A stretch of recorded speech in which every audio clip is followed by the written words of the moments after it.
Ndi Malawian kulandira okondedwa cameras. omvera lero lino pa 23rd of January 2025, and it happens to be on Thursday, while my time says 2 minutes after 5 p.m. chigawo chimene chakumadzulo, ndipo mudakali ndine Charles Ben Longo kuchokera kuno ku University of Hard Knocks kumene timagabadulana maubongo pang'ono kuti mwina mwake tidzuke tione msana wanjira kapena tione kolowera uno ndi muuni mene timaunikira munthu kuti moyenda ndi umu modutsa ndi umu. Alright, ndipepese kwambiri kuti ndinalonjeza nkhani ya chikangawa ija kuti ndikhala ndikuilongosola padzana paja 10-11, koma mukudziwa mdziko mwathu muno kumene tilife kuli vuto la magetsi kwambiri, komanso ngakhale tili ndi masola choncho mphamvu ya dzuwa ikukhalanso yovuta kolingana ndi situation ya weather imene tili nayo pakadali pano. Komanso ngatinso zili chonchonso tiliso ndi vuto linanso la timafoni timeti nato kumalawi kuno ndi timaphokonyole monga muzi wa stili ku John tili ku dziko lake lomwe lino. Ndeyayi vuto limenelo tili konza sabati amawayi ambuye akalola tikhala kuti tili bwinobwino ndipo tikulongosolana bwinobwino. Lero nditusa ma audios awiri, koma imene ndayamba pano payi ndi ya chidule chabe yayifupi, mukuyembekezera ina ikubwera, koma tana kuti tisaphatikize nkhanizi chifukwa nkhani ina ija ndi ya serious ya ngozi ya kuchikangawa imene ija si ngozi ya siyenta. Ku Facebook nayankhulapo kuna kuti zimakhala ngati ndi ngozi ya siyenta imene imachoka ku Kanengo imapita ku Lumbazi inathera panjira. Nde investigation yake ma investigators anachoka ka kweli athete kubwera before ka Lumbazi ndikapanga investigate nkhani ya thera pompo, koma ngozi kunena ndi ya ndege. Ndemene tifuna tiipase yake tisaphatikize ndi nkhani zina.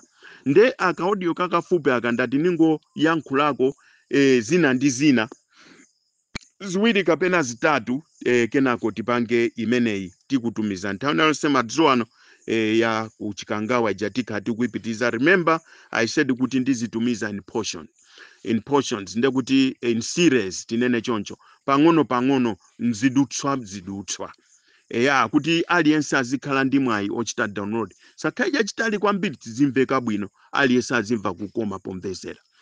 Koma nkhani imene ndifuna ndiyankhule apa mwachidule ndi nkhani imene tikuti rule of law, imene tikuona ngati kuti ife Amalawi tikuphwanyiridwa ufulu kwambiri mdziko muno, makamaka ku nkhani ya kumangana.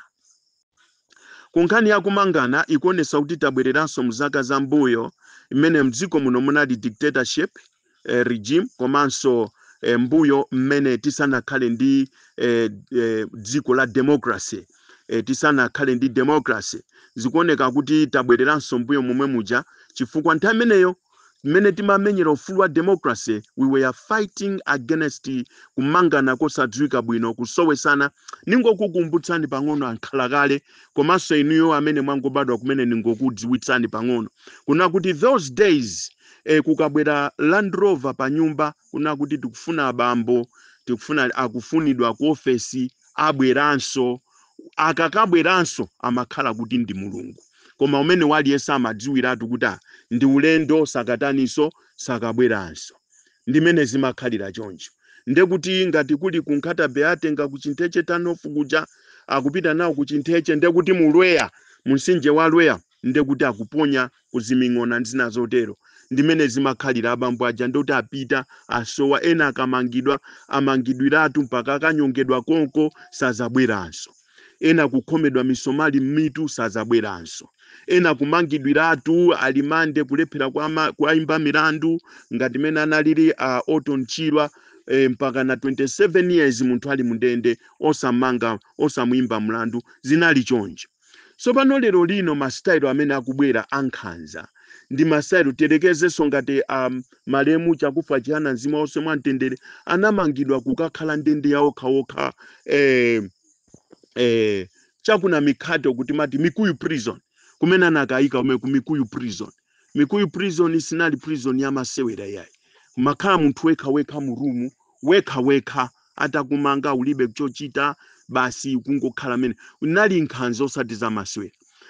Nowadays zimene zikuchitika zomwezo but in different style ndiona kuti nkhani yonena kuti ya civil komano ikukapezeka kuti munthu akukatengedwa ngati very serious criminal oti mwina waukira dziko mwina wapanga komiti mlandu wa treason kapena wapha munthu kapena nakathyola ku banki kwa mlandu wa civil nkhani yake ndiyo kuti akuti awa amanena awa ndipo wanena awa nde kutumiza polisi in full arms usiku munthu akugona ndikumunyamula ali mbulanda kumapita naye ndikumuchosaso ku polisi yakufupi ndi kwawo ndikumpitisa ku polisi ina yosiya ndi zimene system imene yakhala ikuchitika mdziko kodi Amalawi mumadziwa kuti kumeneko ndikuphwanyirana ufulu ngati amachita zimenezo ali anthu wamba anthu wakuphwanya ufulu anthu ena ngati amachita zimenezo ndi aboma mukuziwa kuti abomawo akuphwanyanso ufulu wa anthu ena ngati amachita zimenezo ndi apolisi mukudziwa kuti apolisiwo akuphwanya ufulu wa anthu ena chifukwa if that the case there is no need kuti tikhale ndi polisi pakalonga paboma there is no need kuti tikhale ndi polisi pa Chintheche paboma there is no need kuti tikhale ndi polisi pa Nkhatabe there is no need kuti tikhale ndi polisi ku Mzuzu there is no need kuti tikhale ndi polisi ku Lingadzi kapena ku area 25 ku Kanengo kapena pa Lumbazi ngati mukudziwa kuti there is a certain police station that is very special than other police stations that means other police stations should be closed down ma police stations ena atsekedwe what's the use if you can take someone kuchoka kumuzi wa kwawo ndi kumuchosa pa polisi ya kwawo kumene azipasidwa nsima chifukwa a state alibe mbale ndi poto wa nsima mene amaphika there's no police station imene maphika chakudya kumphikira munthu chokudya chimachokera kwa anthu akwawo kuzampasa munthu now if you transfer a person kumuchosa polisi ya kwawo ndi kukampitisa polisi ya kwa anthu achilendo what do you expect kuti munthu uja achita survive bwanji mwe because every man when he's taken by the police is considered a suspect not a criminal ndiye kuti he need to be serviced ndifake ngati kuli polisi ya kwawo akhale ku polisi ya kwawo mwayiona imeneyo akhale ku polisi ya kwawo if you know you cannot keep the person ndiye kuti akwenera apite ku ndende kumene azikadya nawo chakudya cha boma chija timasonkherana chija chimenenso chimabedwa chija mwayiona imeneyo koma munthu mukuntenga pa custodena kukamusiya custodena kumeneko komati azikapangako chani kapena polisi ya kumeneko imakhala ya mtundu wanji imavala uniform ya mtundu wanji ndipo ali ndi maseozi a mtundu wanji osiyana ndi maseozi amene munthuyo ali nawo kwawo polisi ya kwawo uku ndikuphwanyirana ufulu ndipo ndizosaloleka ndizosalolezedwa ine Charles Ben Longwe ndili panopo kutsutsa maulamuliro ngati ankhanza ngati mefa zimenezo zoninganza kwa imene ndi intimidation unakuti akandimanga pano ati akandisiya ku Lilongwe akandimanga pano akandisiya ati kunkhotakota kusalima kaya akandisiya kuti kosadziwika guys that is a risk mwayiona is a risk nde ine ndifuna nditsutse kuna kuti a Dr. Lazarus Makafe Chakwera ulamuliro umenewo ndi umene timautchula kuna kuti ndi ulamuliro with an iron fist. I'll give you an iron fist, a very hot one. If you talk about me, you speak about me, there is a hot iron fist that I'll give it to you. Bwana ndinene chonchi tisamayiwalire kunena kuti sopano yakwana nthawi yowanyengerera anthu aja amene mwapasa iron fist aja kunena kuti amene aja mukuafuna sopano akakuvotereni. Now look here, kani yomvesa chisoni ndi pa Central Region pali anthu amene sapambana chiwerengero chawo anthu aku Southern Region. Mwayiona imeneyo Southern Region ili ndi anthu ambiri kusiyana ndi pa Central Region. Ndipo pa Central Region mukapanga zisankho ndi aku Southern Region mumathera draw game. Ndiye kuti ka +1 kaja kuchoka ku 50 mukati 50 +1 ka +1 kaja kamachokera ku North kuno. Chimecho chonde muchidziwe. We are decision makers. Today I want to show you mwana wanga kuchoka ku school wafikira kundiphunzitsa zimenezi. Daddy, do you know kunena kuti kunoko kumpoto we are decision makers. Chifukwa chonena kuti anthu apa Central Region ndi anthu aku Southern Region ndi anthu ambiri komano kuchiwerengero chawo ku Southern Region aliko anthu ochulukirako pang'ono kusiyana ndi pa Central Region kunoko tili ochepa kwambiri, nde anthu aja akapikisana amathera draw game, ndeka +1 kaja kamachokera ku Northern Region kuno kuti munthu awine. Decision makers comes from Northern Region, chimecho chonde muchidziwe. Ka +1 kaja kamachokera kuno mabwana, mwayiona. Koma kuti mpikisane kumene nokha popanda ife, nde kuti Southern Region ikutenga chikho, ndimene zimakhalira. Nde mabwana chonde tipaseni ulemu ifeyo anthu amene timakuvotera, tipaseni ulemu kutilamulira ndi chitsulo cha moto, mukudziwa kuti sopano nthawi ikakwana mutifuna. Mawerazi awa odya nawo amakupasani ma wrong advice, mpangeni zakuti amene akukuonongerani mbiri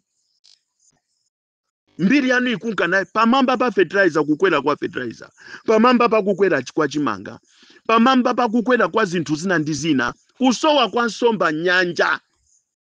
Anthu ndimapanga suspect kuti nsomba zasowa chifukwa cha boma la tulo mweri.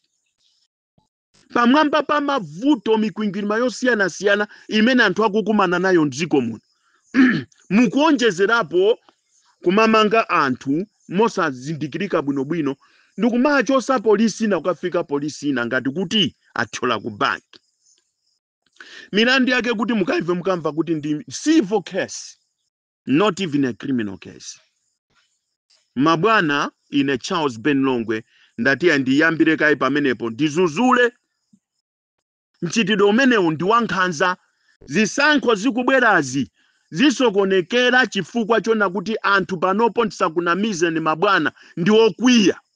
Ajama kuimbirani aja zitenje zijama vala chifukwa chokuti munapasa nzaulere, amalandiranso chifukwa kuti ndi misonkho yawo. Amene munagulira zitenje zija, zima uniform zija, zimakaka zija, ndi misonkho yawo imeneji. Ng'oma amaliza pa misonkhano yawo zija napanga okha, simunagulire. Chimene amavinira chija ndichoti amadziwa kuti mwapasa 2000 kwacha, imakhala ganyu. Koma kumene kuja siku agula anthu aja kuti azakuvotereni. Hayi, imeneja ndi contract, ndi ganyu. Ndinene zimenezo, ndi ganyu imeneja. Zilundu mapasa zimakaka zija ndi amadziwa kuti izizi ndi misonkho yathu ndithu, ndipo mapasa ulere amalandira kwa ulere. Zimeneja ndi za ulere, ndi zawo. Mwayiona imeneyo. Corruption ikakhala kuti ikazikwenda bwanji, koma ndingonena mwachidule kuti makakaja ndiyawo, ndrama zake zawo. Chifukwa inu mmakana kupangidwa audit, mukanakhala kuti ndrama zimeneja si zawo amalawi, inu bwezitu mukuvomeratu kupangidwa audit, fa mulibe mlandu. Ndene Ben Longwe ndati nditsutse zomamanga munthu kuboda ndi Tanzania, ndikumaka muimbira milandu kulimbuli kuboda ndi Mozambique. Zimenezo zithe mdziko muno. Zikomo kwambiri munali ndine Charles Ben Longwe, ndipase audio yotsatirayo yokhuzana ndi chikangawa kabatire kanga kakasadapite. May God bless you and have a wonderful day. Thank you. Wauze na neba kuti achimwene abwera, achimwene abwera ali mdziko muno. Auze. Zikomo kwambiri. Thank you. Ndi kulandileni okondedwa omvera, lelo lino pa 23rd of January 2025, and it happens to be on Thursday, while my time says 31 minutes after 19 hours, which is 29 minutes to 8 chigawo chimene chakumadzulo, ndipo mbwalo limeneli muli ndine sa Charles Ben Longwe. Ndi kulandilenso kuno ku University of Hard Knocks, kumene timagabadula ndithu mitu ya anthu, kutenga ubongo kukwecha ndi safu ndi kubwezeretsa kuti aliyense azikhalako ndi kanzeru pang'ono. There is no way we can live in this country and kukhala dormant from the time of Dr. Hastings Kamzubanda to the time of Dr. Lazarus Makikathi Chakwera, almost close to 60 years. Yeah, close to 60 years. 57 plus 5 years, you find kunauti, or not close, more than 60 years. Yeah, nde ineyo lero tatiyayi ndikulandireni tipitirize nkhani ya Twitter though in series yokhuzana ndi ngozi ya kuchikangawa. Now let me start with the similarities of these accidents imene ndinanena ija imene inachitika pa 19th of October 1986 kumbozini ku South Africa imene idagwetsa president wa dziko la Mozambique Samora Machel ndi ndege imene inagwa ku chikangawa pa 10th of June 2024 masimilarities zofananira nako zimene zinafanana ndi zankhulanso zosiyana zimene zinasiyana. Number one, ndege idanyamula mtsogoleri wa dziko la Mozambique 1986 19th of October kuchoka ku Lusaka ku Zambia ulendo obwerera ku Mozambique. Number two, ndionena kuti ndege ya kuchikangawa idanyamulanso mtsogoleri wa dziko ndinene kuti mtsogoleri wa dziko in terms of vice president kuti ndi mtsogoleriso wa dziko otsatira kwa mtsogoleri wa dziko lonse lino sanali governor wa chipani wa chigawo kapena anali secretary general wa chipani yayi komano we are talking of the vice president of the nation komanso munthu amene anali ndi chipani anali ndi anthu omutsatira anali so family man anali munthu wa banja lake nde idanyamula munthu ameneyo plus former first lady amene analiso mu ndege imeneyo nde masimilarities ndi amenewo. China chofanana nako ndichonena kuti nkhani yokhuzana ndi ma investigations ndege ya Samora Machel imene idagwa pa 19th of October 1986 idafufuzidwa ndi aini yake amene adapanga ndegeyo ku Soviet Union adabwera kuzapanga investigate ndegeyo. Kunokonso ku Malawi kunabweraso company ya ku German imene idabwera kuzafufuzaso zakugwa kwa ndege ya kuchikangawa amene so adapanga amene anapanga the origin of that plane came to investigate that plane. Secondly, ndege ya ku Mozambique imene idagwa pa 19th of October 1986 kunali commission of inquiry imene inapangidwa set ndipo setting ya inquiry imene anakambirana the following day after the crash, that means on the 20th of October 1986 adakambirana kuti kukhale commission of inquiry that consisted South Africans and Mozambicans. Kwa South Africa ndikumene kudagwa ndege nde kunali commission of inquiry led by Mr. Magoyo anapangisa kuti commission of inquiry izichulidwa kuti Mago Commission of Inquiry. Kunonso ku Malawi kunapezeka kuti iya indithu adasankhanso commission of inquiry kuti ichite kafukufuku wa ndege imeneyi. Ndege imene idagwa 1986 kafukufuku wake akuoneka kuti adatha 1998 if I'm not mistaken. Pamene kuno ku Malawi it was a matter of some couple of weeks, a month and some couple of weeks ndekuti investigation yati kusiyana kwake ndikumeneko. Zosiyana zinazo tizikambabe. China chofanana ndichona kuti ndege imene idanyamula Samora Machel pa 19th of October 1986 mudalibe a first lady a Gracia Machel amayi Machel mu ndege mudalibe. Ndege imene idagwa ku Malawi kuno pa 10th of June 2024 mudalibenso amayi Mary Chilima. Those are similarities zofanana nako zimene zidafanana. Mu dziko la Malawi muno amapanga suspect kuna kuti ndege imeneyi boma likuyenera kudziwapo kanthu.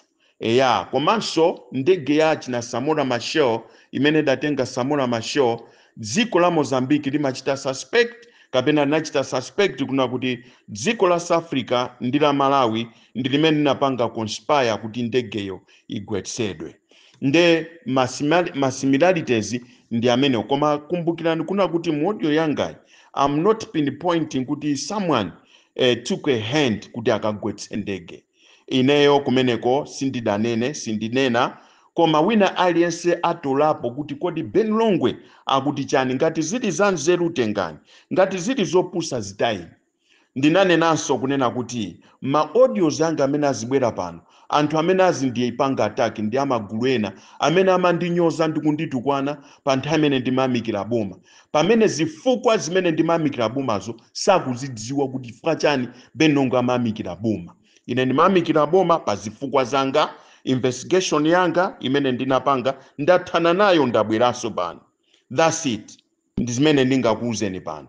Komano zinazo ndimudzidziwa ndinu chifukwa munanditukwana, munandiyankhula zinthu zambiri, nde panopo muchita manyazi chifukwa choti anthu panopo ayamba kumvesesa Ben Longwe. Paja ndine Ben Longwe ndipo dzina langa lodziwika bwino pachiyambi limatchedwa Terera Nyani. Ine ndimaterera ngati mtengo wa Terera Nyani.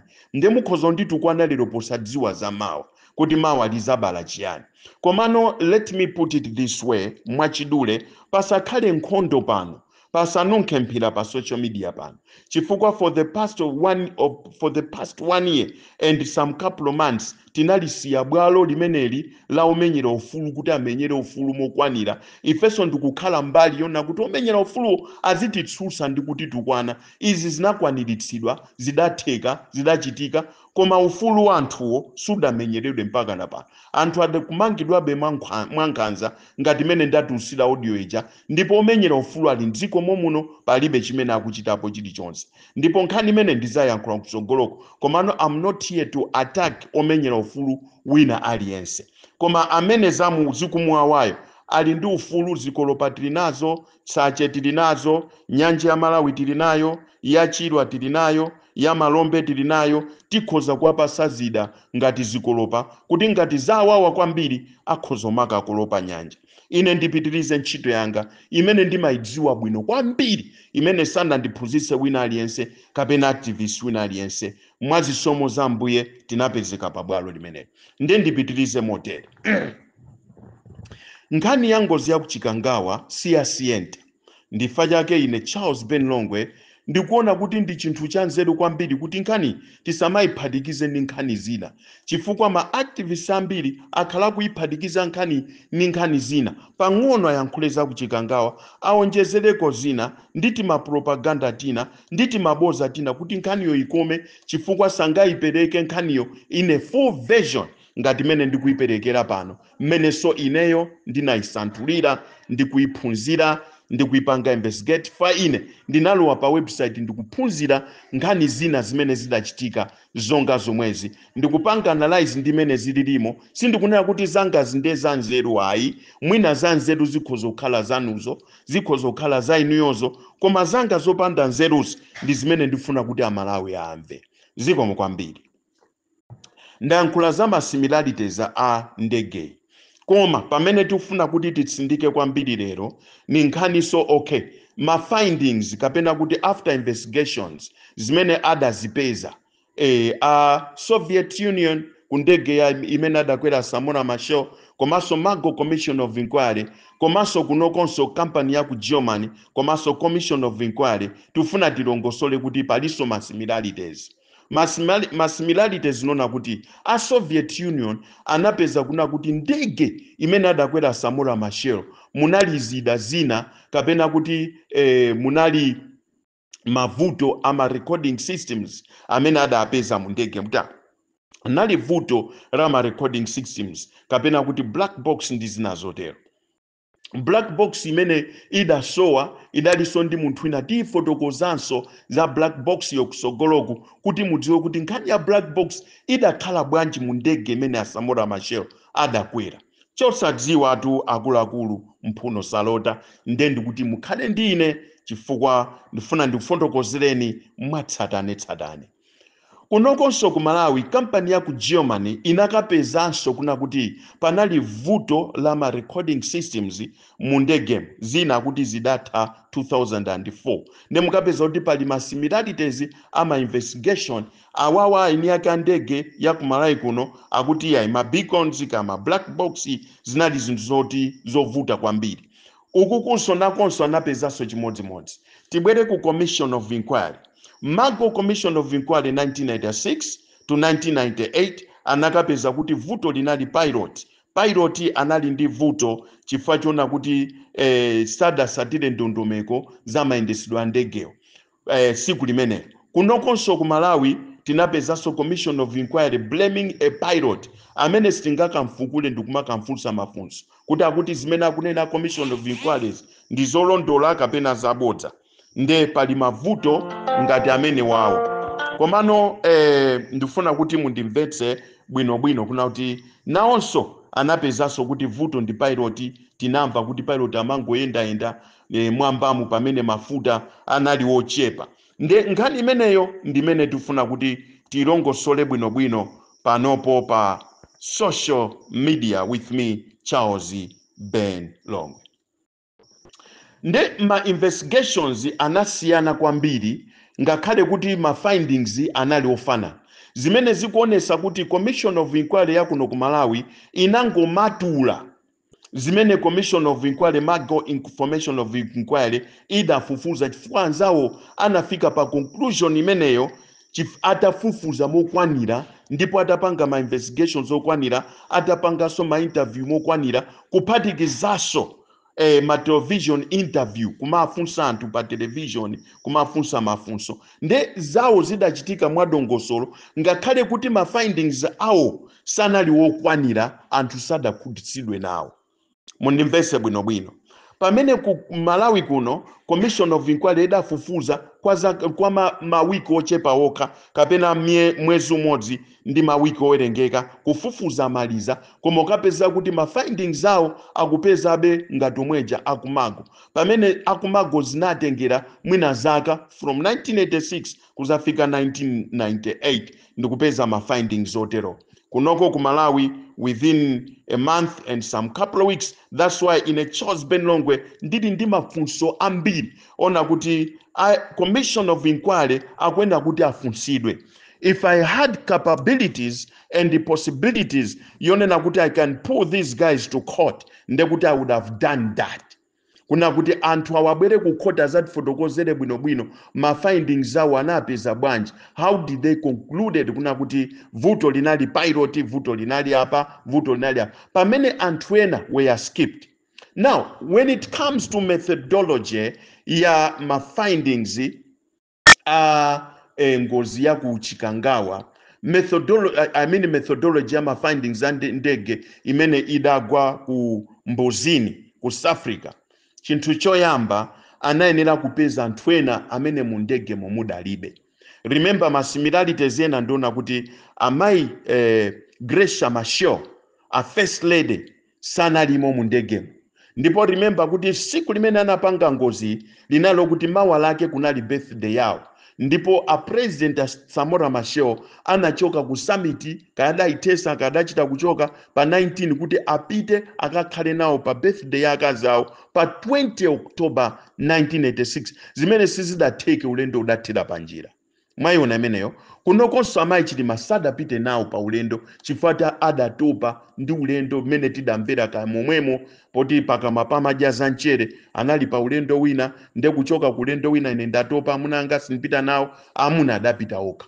Nde kuti amayi Gracia Machel sadakwere nawo mu ndege mfadali ku nyumba. Amayi Mary Chilima nawso sadakwere nawo mu ndegemo, nawo sadali ku nyumba.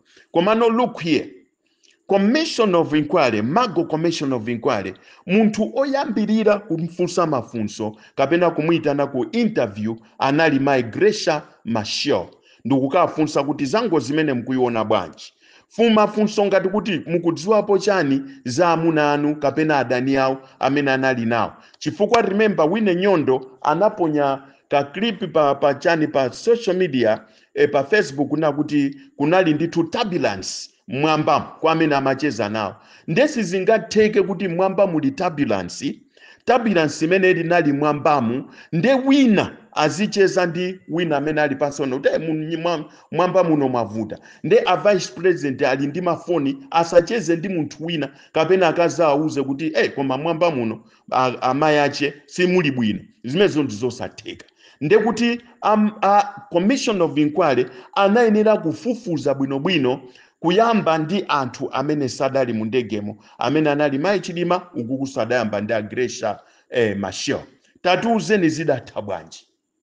Ndi anamba kufotokoza kapena mkudziwapo chani anamba kufotokoza kuti ineyo tu ma suspect amene ndikuwadziwa ine wankulu suspect amene ndikundidziwa ine ndi Dr. Hastings Kamuzu Banda amene ali president wa dziko la Malawi. Zimenezo ndikuyankhula sine Ben Longwe koma ndi amayi Gracia Machel, ndipo amayi Gracia Machel alipo amene akufuna kuwafunsa mafunso akhoza kukafunsa kapena mupita pa website mukafufuze khani imene ndi pa website.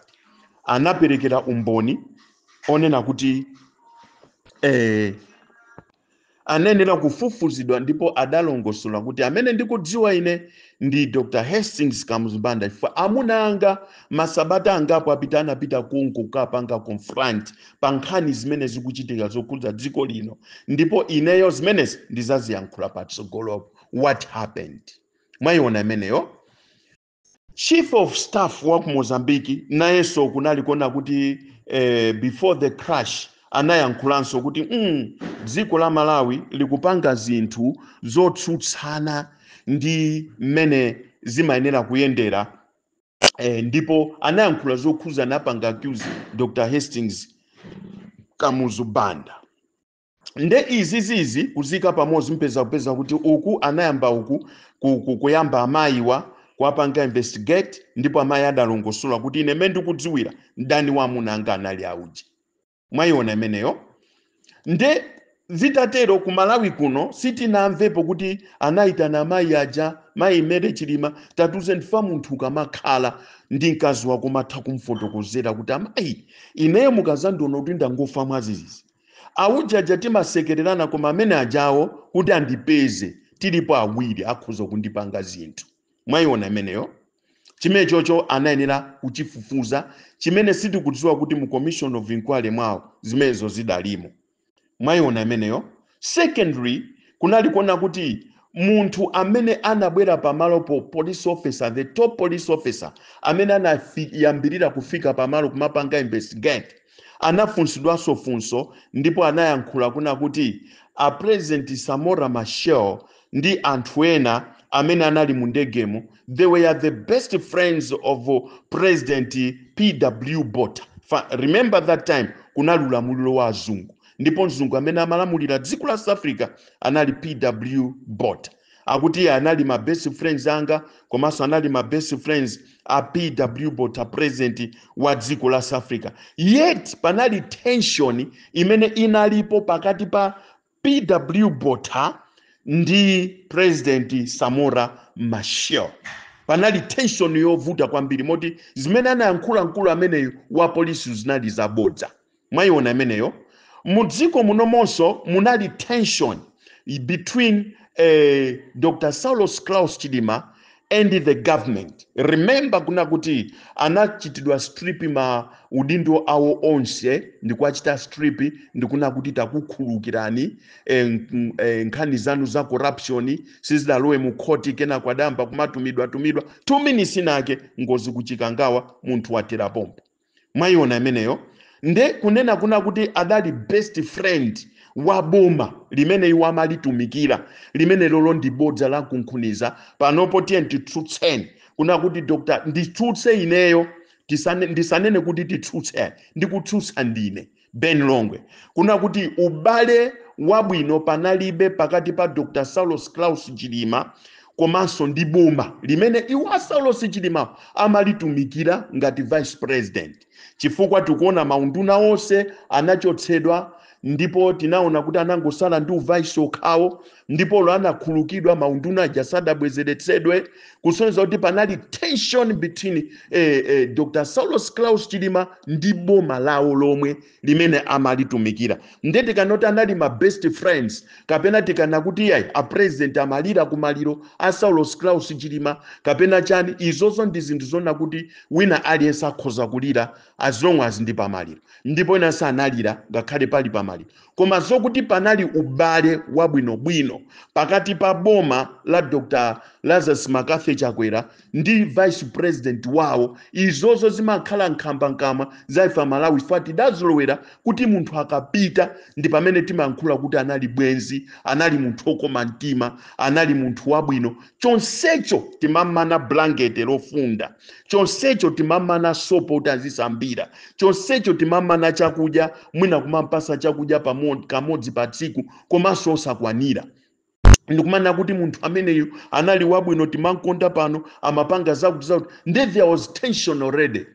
Nde commission of inquiry, Mago commission of inquiry inayenera kuchita investigate a police amene amabwera pamalopo kumachita investigate, anayenera kupanga investigate mai Samora Machel, zimene ku Malawi kuno sizidachitike ndi commission of inquiry. Remember I told you there is a lot of gaps imene ine Benongwe ndifuna kuti ndichite cover kapena ndichite find out kuti apa sibadayende bwino, apa sibadayende bwino, apa sibadayende bwino.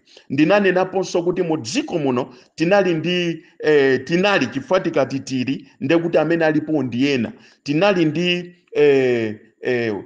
Minister of Homeland Security amene sadapangidwe investigate.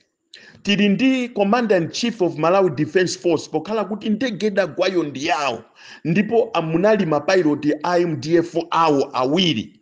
Komanso kunena kuti iwo pokhala mtsogoleri wa asilikali analesa asilikali kuti siyani ma investigation iwo muzapitiriza mawa. Pamenepo pali question mark yona kuti chifukwa chani a commission of inquiry kapena kuti mwina constitution yathu simalola kuti president apangidwe investigate kapena apangidwe interview. Ngati simalola chifukwa chani constitution yomwe imalola kuti a president apite ku parliament akafunsidwe mafunso ndi ma members of parliament a form 4 amene ali ku parliament akafunse mafunso, koma itukuona kuti commission of inquiry sidapite kwa president kukafunsa mafunso kuti why you suspended the search ya ndege pamene ndege nali ya asilikali osecha onda asilikali sagona tulo, ndiponso kumaloko ndikumaloko na kuti asilikaliwo akudziwa ko bwinobwino. Look here, chifukwa chani ndili ndi mafunso amenewa. Dr. Lazarus Makafe Chakwera ndi msilikali, remember anavalapo uniform ya usilikali, ndi commander in chief mtsogoleri wa asilikali mdziko muno ndi apolisi. How come anapanga suspend search? That only speaks louder than anything else, than any report, than china chili chonsecho. Okay? All right. Tipitize motel. Ndifachani sana pange interview a Dr. Lazarus Makafe Chakwera. Izizi ndikufunsa chifukwa chona kuti a Dr. Lazarus Makafe Chakwera ndi ineyo pano Benongwe tose ndi azibusa. Chosiyana nchokuti iwo ndi akulu, ndi a principal, ndi a president pa nkhani za uzimu, ine ndi mwana ndi student. Komano tikafika Bible limana kuti amene asunga Israeli sagona tulo ngakhale kuozera. So zoti amene amasunga Israeli ndi msilikali, Mulungu kumwambako ndi msilikali, samagona tulo, samaozera kusunga Israeli. So pano yopo khala commander in chief wa Malawi Defense Force, chifukwa chani on this particular day kuti ndege yawo yasowa, asilikali yawo asowa, iwo akuti tikagoneka etulo tibwerenso mawa tizapanga search ndege mene pamene Bible ma procedures ma protocols za asilikali ndoti asagone tulo chifukwa choti iye akulondera Israeli, chifukwa iye akusamalira Israeli. Chifukwa chani a Dr. Lazarus Makafe Chakwera after wearing that uniform ya asilikali, being a commander in chief this day, on this particular day, pamene vice president wa sowa, pamene ndege ya sowa imene anakwera vice president former first lady, ma pilot awira MDF asowa, commander in chief wa Malawi Defense Force autiti ndikagoneka izimezo zazipanga mawa. Mafunso anga ndi amene. But in this audio I'm not saying kuna kuti awa adapanga zawo. Nkhani ndi yaikulu kwambiri, ndipo ndiyo kuti tipitiriza fa ikuoneka kuti ndichikha chi audio chachitali kwambiri zimene I'm trying to avoid. Secondly, mundege munali kapena ndine kuti chomaliza, munali a former first lady amene ndege itachitika ngozi uchikangawo chinatuluka chikalata chimene wadalembera achibale awo. Ine ndikazafa muzandike chonchi chifukwa siziziwika. Anayika dongosolo lonse la maliro awo pamenepo. Now kodi a commission of inquiry adakafunsako ku family ya first lady kukafunsa kuti ndi chifukwa chani amayi amenewa a former first lady wa adatulusa chikalata ngati chimenechi asadamwalire. Kodi panali tension ina yake poti amayendanso ndi achilima amene mwina anali ndi tension ina imene mwina amalongoswana. Chifukwa chani amayiwo adatulusapo chikalata chimenecho? Kodi pamoyo wawo adali ndi zopsezo zotani? Amadwala nthenda ina yake imene amaona kuti akhoza kumwalira nayo, kapena anali ndi adani ya ena ake mdziko muno?